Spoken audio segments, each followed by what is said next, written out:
Hello বন্ধুরা, আসসালামু আলাইকুম। কেমন আছেন সবাই? আশা করি সবাই অনেক ভালো আছেন। আজকে রমজানের 6 তারিখ, অর্থাৎ 6তম রোজা। তো হুট করেই সকালবেলায় প্ল্যান হয়ে গিয়েছে আমরা কয়েকজন মিলে একসাথে ইফতার করব। আর হ্যাঁ, আজকে ইফতারের সম্পূর্ণ খরচ কিংবা স্পন্সর করেছেন রনি ভাই। তিনি অত্যন্ত ভালো মনের একজন মানুষ, তার জন্য রইল শুভকামনা। মহান আল্লাহ পাক তার রিজিকে বরকত বাড়িয়ে দিক। রমজানের এই সন্ধ্যায় নূরের আলো নামে, ক্ষুধার মাঝে ধৈর্যের হাসি লুকিয়ে থাকে প্রাণে। আজানের ধ্বনি ভেসে আসে শান্ত আকাশ ভরে, ইফতারের এই ক্ষণে রহমত ঝরে ঘরে ঘরে। আলহামদুলিল্লাহ, শুকরিয়া হে রব, তোমার দানে ভরে ওঠে আমাদের সব।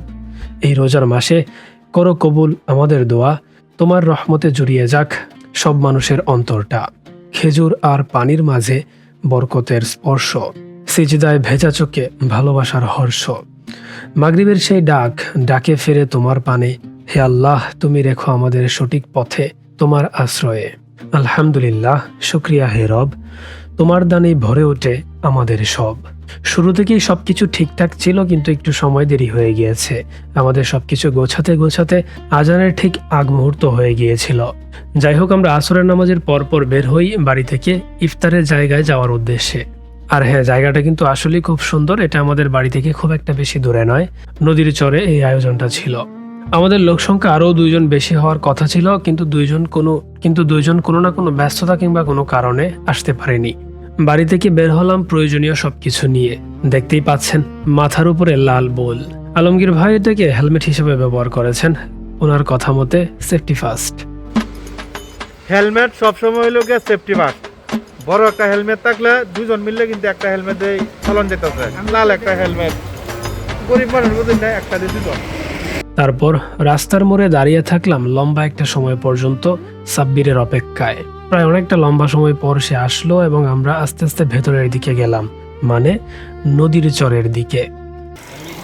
আমাদের টাইগার। সূর্য ডুবার আগ মুহূর্তটা, উফ, দেখতে যা সুন্দর লাগছে। প্রকৃতির মাঝে বসে এরকম নীরব স্তব্ধতায় ইফতার করার মজাই আলাদা। প্রত্যেকটা মানুষ ছিল বেশ আনন্দমুখর, ঠিক আমিও। গাইজ আমরা যাইতাছি শিমুল বাগানে। বাজার থেকে সবকিছু কেনাকাটা করে নিয়ে আসা হলো এবং আস্তে আস্তে তা একটা একটা করে সাজানো বা তৈরি করা শুরু করা হলো। আমিও পাশেই ছিলাম, উপভোগ করছিলাম জায়গাটাকে, প্রকৃতিটাকে, এই মুহূর্তটাকে। তারপর সবকিছু গোছানো হলো বা তৈরি করা হলো এবং আমরা বসে পড়লাম আজানের অপেক্ষায়। ঘড়ির কাঁটা ধরে সময় গুনতে থাকলাম, কখন মুয়াজ্জিন মাইকে ডাক দিবে।